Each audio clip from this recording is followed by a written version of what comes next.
Bienvenue à vous pour cette 16e leçon de l'école prépa au ministère de la parole. Je suis encore heureux que nous puissions nous retrouver sur ce thème, le troisième thème de la classe prépa au ministère de la parole, cette classe qui s'intitule Répondre à l'appel de Dieu. Nous sommes donc dans le thème La foi chrétienne normale.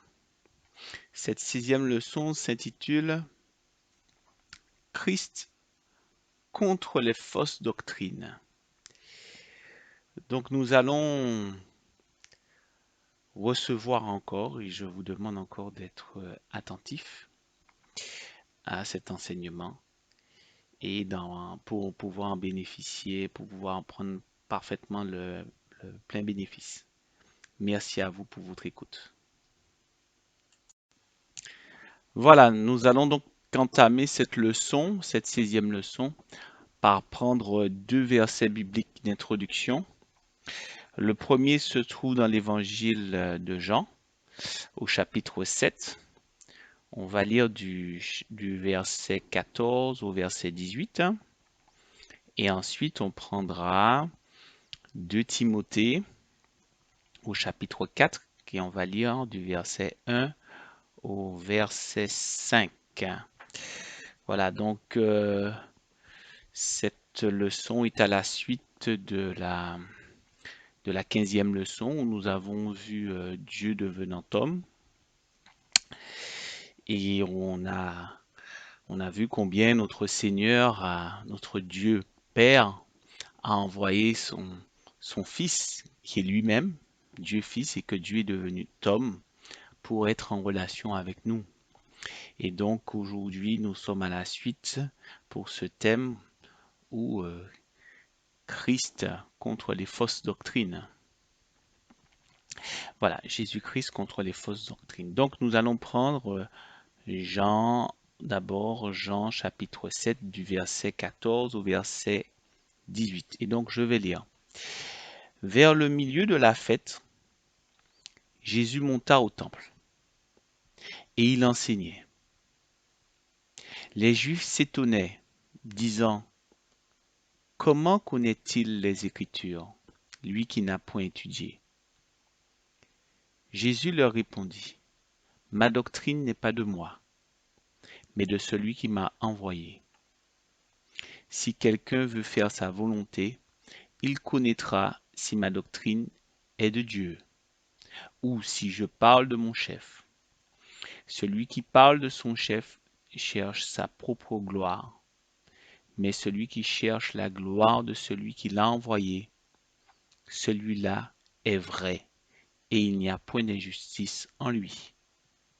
Amen. Donc là, nous allons prendre 2 Timothée au chapitre 4, et nous allons lire du verset 1 au verset 5. Je t'en conjure devant Dieu et devant Jésus-Christ, qui doit juger les vivants et les morts, et au nom de son apparition et de son royaume, prêche la parole, insiste en toute occasion, favorable ou non, reprend, censure, exhorte, avec toute douceur et en instruisant. Car il viendra un temps où les hommes ne supporteront pas la saine doctrine, mais ayant la démangeaison d'entendre des choses agréables. Ils se donneront une foule de docteurs selon leurs propres désirs, détourneront l'oreille de la vérité et se tourneront vers les fables. Mais toi, sois sobre en toutes choses, supporte les souffrances, fais l'œuvre d'un évangéliste, remplis bien ton ministère. Amen. Amen. Je vous invite donc à ce qu'on incline encore la tête et qu'on en signe encore d'humilité pour faire monter encore une prière auprès de notre Seigneur qui est là, qui est au milieu de nous, et pour encore lui demander l'assistance de son esprit, de son Saint-Esprit, afin qu'il nous ouvre et qu'il nous éclaire le chemin qu'il est. Ô Dieu d'amour, Dieu de bonté, Dieu de miséricorde, Dieu de lumière, toi qui nous ouvres le chemin, qui nous montre la vérité. Nous te remercions et nous te rendons grâce encore en ce temps qui est favorable, Seigneur, où il y a encore temps, Seigneur, que nous puissions travailler, que nous puissions étudier à la lumière de ton Saint-Esprit. Alors éclaire-nous en cet instant. Éclaire notre esprit afin de recevoir plus de ta révélation et pouvoir, Seigneur, s'écarter de tout chemin de mensonges, d'erreurs, afin que nous restions sur le chemin de ta sainte doctrine, de ta saine doctrine. Sois béni, nous t'avons prié dans le doux et précieux nom de ton Fils Jésus-Christ, et pour ta seule gloire. Amen. Voilà, donc nous sommes donc Jésus-Christ contre les fausses doctrines. À la lecture de ce passage, on entend par doctrine religieuse l'ensemble des croyances et des principes d'une religion. Sachant que la religion est la recherche de Dieu, ce que nous avons vu la dernière fois est la conception que l'homme a de Dieu. Si nous croyons en un seul Dieu, il ne peut y avoir qu'une seule saine doctrine religieuse. Aussi, Christ veut dire oint. Et l'onction d'huile qui est versée sur un oint, ça correspond à sa lettre de mission. C'est le sceau, c'est le sceau de son ministère. La mission donc de Jésus-Christ sur terre fut de manifester Dieu, Dieu le Père, à travers ce qu'il est lui-même, Dieu le Fils. Puisque, puisque le Fils manifeste le Père, la doctrine de Christ, comme lui-même le dit, ne peut pas venir de lui, mais elle vient du Père. Donc il ne peut y avoir qu'une seule saine doctrine, il ne peut pas y avoir plusieurs qui mènent à Dieu, puisqu'il n'y a qu'un seul Dieu. Et nous avons vu que la parole, c'est une parole révélée que le Seigneur nous donne de sa propre parole, la parole qu'on trouve dans la Bible. Nous avons vu ça lors des dernières leçons. Et que sans la révélation de la parole de Dieu, nous nous donnons des conceptions de Dieu. Nous nous fabriquons des doctrines qui mènent à des dieux, des faux dieux. Mais seul Dieu qui se révèle à nous, nous donne justement sa doctrine qui nous mène à lui. Et donc le roi qui a été envoyé, Jésus-Christ, nous a transmis la doctrine qui est donc le chemin, qui est le moyen de trouver Dieu. Il s'est fait connaître à nous pour pouvoir arriver à lui. Donc étroit est le chemin qui mène à Dieu et large est le chemin de la perdition. Donc il n'y a qu'un seul chemin, donc il n'y a qu'une seule saine doctrine. Et donc les autres doctrines, ce sont des fausses doctrines qui sont un chemin large. Un chemin où il y a divers chemins. Contrairement à ce qui a été dit, tous les chemins mènent à Rome. Non, non. La parole de Dieu nous révèle que, oui, le chemin, il est étroit. Et vous voyez, contrairement aux autres religions, le christianisme ne repose pas sur des doctrines, des principes ou des enseignements, mais il repose sur une personne, le Fils de l'homme. Le centre du christianisme est Christ. C'est le Christ, c'est Jésus-Christ. Lui seul est la fondation de la foi chrétienne. Pour preuve, la Bible comporte très peu de chapitres sur les doctrines. À regarder les tables de témoignage qui avaient été données lors de la première alliance. Ces 10 commandements qui tiennent sur, sur une feuille A4, peut-être voire 2 feuilles maximum, 2 feuilles A4. Et tandis que les autres doctrines, il y a d'immenses doctrines, d'immenses, avec beaucoup de principes, de préceptes qu'il faut retenir et on constate, on voit que c'est pas ça la liberté. Et le christianisme, au contraire, se centre sur une personne. C'est le personnage, c'est le personnage de Christ qui attire nos regards. La Bible donne le focus sur lui. La parole de Dieu, voilà, le focus est donné sur la personne de Jésus-Christ. C'est le personnage qui nous attire plus que ses doctrines.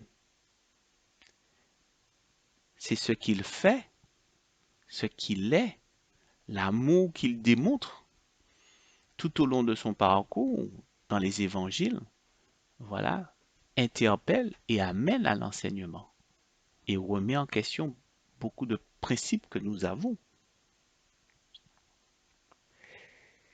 Tandis que les autres religions poussent à aimer leur doctrine, Christ, lui, il nous invite à l'aimer lui et voir même plus que notre famille, puisque il est dit, celui qui aime son père, sa mère, son fils, plus que moi-même, n'est pas digne d'être mon disciple. Dans Matthieu 10 au verset 37. Donc, il est question d'être digne de lui. C'est pas une question d'être digne de ses doctrines. Oui, il y a sa doctrine, la doctrine qui vient du Père. Mais c'est lui, il est la doctrine. Il est une personne et il vit. Il est vivant.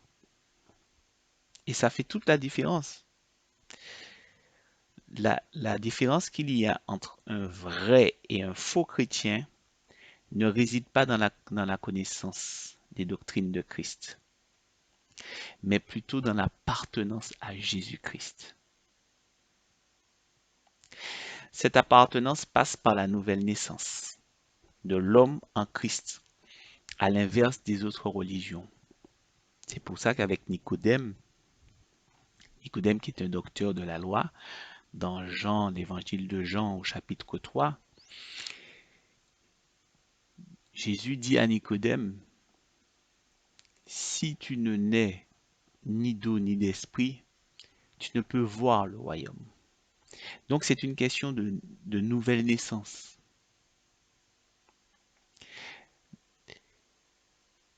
Et celle-ci nous amène à croire les autres religions, hein, par rapport à la religion, par rapport au christianisme, à la doctrine de Christ, qui nous amène à croire en lui et à naître en lui. Les autres nous amènent à croire qu'au moment où nous renonçons au mal fait par le passé et en le considérant comme mort, et que là nous nous efforçons jour après jour à faire le bien, et que ça consiste à une nouvelle naissance. Eh ben, Christ annonce que non, c'est pas la même chose. Ça se passe pas comme ça. Il faut une nouvelle naissance en lui. C'est pas le simple fait d'abandonner un mode de vie, d'abandonner euh, des choses que nous faisons mal et puis tendre vers de meilleures choses, que ça correspond à une victoire quelque part. Non. Christ nous apprend à ce que il faut naître en lui. Et ça se passe, il est le centre. C'est la personne lui-même de Jésus-Christ qui est le centre de la foi chrétienne. Et celui qui croit en lui, il, il reçoit le Père et il reçoit la vie éternelle. Et donc la régénération que le Seigneur propose, c'est le fait de naître, de mourir de ce qu'on était et de naître en lui et de voler, porté comme un oiseau, de voler comme un oiseau, être porté par ses ailes, être porté par le Saint-Esprit, par les ailes de la foi qu'il nous donne, et de vivre en lui. Donc ce n'est pas une doctrine qui met une liste de principes, voilà, de fondements qui est à étudier, qui est à retenir et qui est à, voilà, à mettre en exécution. Non, c'est une question de vivre autrement. Et ça passe par une nouvelle naissance. Et cette nouvelle naissance se passe en lui. Alors nous allons d'autant plus le voir par rapport au moment où le Seigneur a rencontré la femme samaritaine. On va lire ce passage qui est dans Jean, dans l'évangile de Jean au chapitre 4. On va lire du verset 9 au verset 26 pour voir combien le Seigneur, avant tout, il rappelle que c'est une question de relation avec lui et non une question d'apprentissage de certaines doctrines en vue de s'améliorer. On lit au chapitre 4 de Jean, du verset 9 au verset 26. C'est quand la femme samaritaine s'approche vers le puits de Jacob, et donc elle était pour venir puiser de l'eau, et le Seigneur y était là, alors qu'il avait demandé à ses disciples, il avait laissé ses disciples aller faire des provisions, et lui, il a pris du repos près du puits de Jacob. Donc la femme samaritaine qui s'approche pour pouvoir puiser de l'eau, et donc elle, c'est une femme samaritaine, Jésus étant juif, d'accord, donc le, la relation, la discussion commence, où la femme samaritaine, puisque le Seigneur lui demande à boire, donc à partir du verset 9, la femme samaritaine lui dit, mais comment toi qui es juif, me demandes-tu à boire, à moi qui suis une femme samaritaine? Les Juifs, en effet, n'ont pas de relation avec les Samaritains. Jésus lui répondit, si tu connaissais le don de Dieu et qui est celui qui te dit, donne-moi à boire, tu lui aurais toi-même demandé à boire et il t'aurait donné de l'eau vive. Seigneur, lui dit la femme, tu n'as rien pour puiser et le puits est profond. D'où aurais-tu donc cette eau vive? Es-tu plus grand que notre père Jacob, qui nous a donné ce puits et qui en a bu lui-même, ainsi que ses fils et ses troupeaux? Jésus lui répondit, quiconque boit de cette eau aura encore soif, mais celui qui boira de l'eau que je lui donnerai n'aura jamais soif. Et l'eau que je lui donnerai deviendra en lui une source d'eau qui jaillira jusque dans la vie éternelle. La femme lui dit, Seigneur, donne-moi cette eau, afin que je n'aie plus soif, et que je ne vienne plus puiser ici. Va, lui dit Jésus, appelle ton mari, et viens ici. La femme répondit, je n'ai point de mari. Jésus lui dit, tu as eu raison de dire, je n'ai point de mari, car tu as eu 5 maris, et celui que tu as maintenant n'est pas ton mari. En cela tu as dit vrai. Seigneur, lui dit la femme, je vois que tu es prophète. Nos pères ont adoré sur cette montagne, et vous, Et vous dites, vous, que le Dieu où il faut adorer est à Jérusalem. Femme, lui dit Jésus, crois-moi, l'heure vient où ce ne sera ni sur cette montagne ni à Jérusalem que vous adorerez le Père, vous adorez ce que vous ne connaissez pas, nous adorons ce que nous connaissons, car le salut vient des Juifs. Mais l'heure vient, elle est déjà venue, où les vrais adorateurs adoreront le Père en esprit et en vérité. Car ce sont là les adorateurs que le Père demande. Dieu est esprit, il faut que ceux qui l'adorent en esprit et en vérité. La femme lui dit, je sais que le Messie doit venir, celui qu'on appelle Christ. Quand il sera venu, il annoncera toutes choses. Jésus lui dit, je le suis, moi qui te parle. Amen. Vraiment, nous, à travers encore ce verset, nous voyons que entre individus, il y a des problèmes de relation. Il y a des murs. D'autant plus quand le péché s'installe, puisque le péché amène la mort, mais entre-temps amène bien des désagréments. Donc, ça chasse la paix, donc ça amène la discorde. Donc, ça crée des barrières déjà entre individus. Ce qui est d'autant plus vrai où le Seigneur lui-même, par rapport à sa sainteté, le péché amène la séparation. Donc, Christ, qui est le roi de Dieu, l'envoyé de Dieu, est venu pour briser les séparations. Donc, il est venu pour pouvoir ramener une relation. Et ce n'est pas parce qu'on reçoit donc une liste de commandements ou de principes, d'accord, venant même d'un professeur ou venant du plus grand académicien ou bien de l'homme le plus sage, qu'on a donc une relation avec cet homme. Et le christianisme, lui, ce qu'il apporte, ce qui est la base de la foi chrétienne, c'est la relation avec Dieu. C'est la relation avec Dieu. La femme samaritaine n'était pas une femme correcte. Elle n'était pas une femme correcte. Elle avait 5 maris, voilà, elle a eu 5 maris. Elle a eu 5 maris.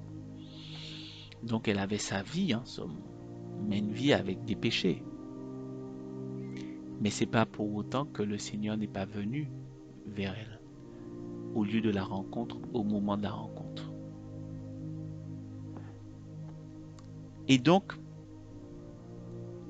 ce qu'on voit, c'est qu'avant même que le Seigneur commence à lui parler de ses nombreux péchés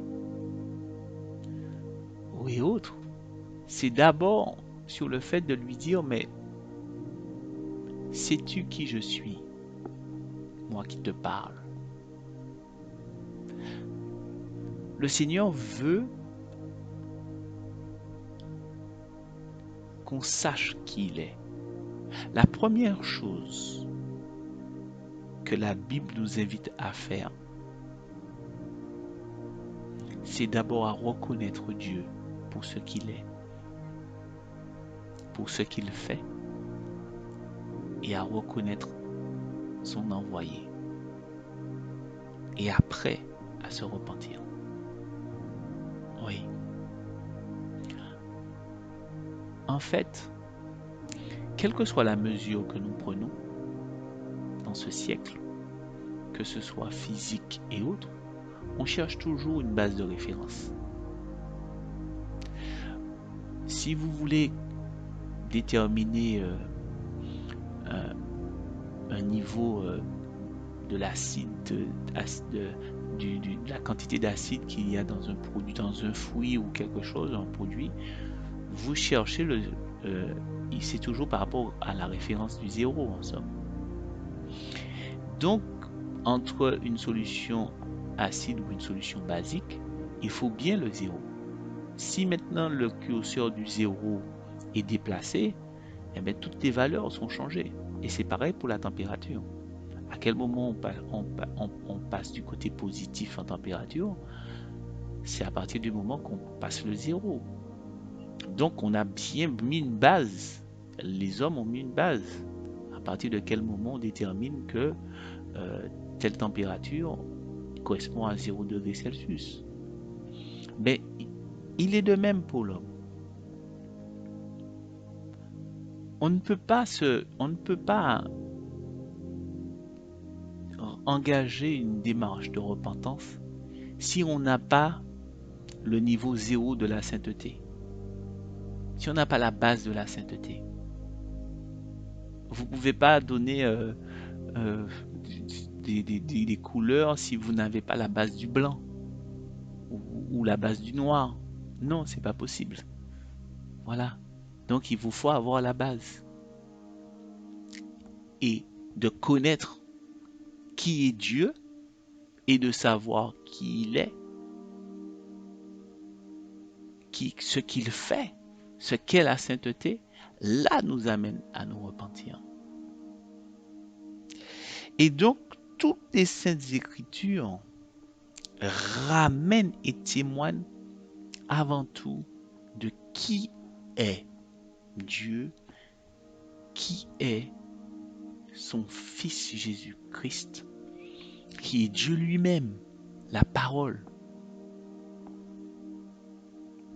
Qu'on aille dans l'Ancien Testament ou dans le Nouveau, il est question de lui.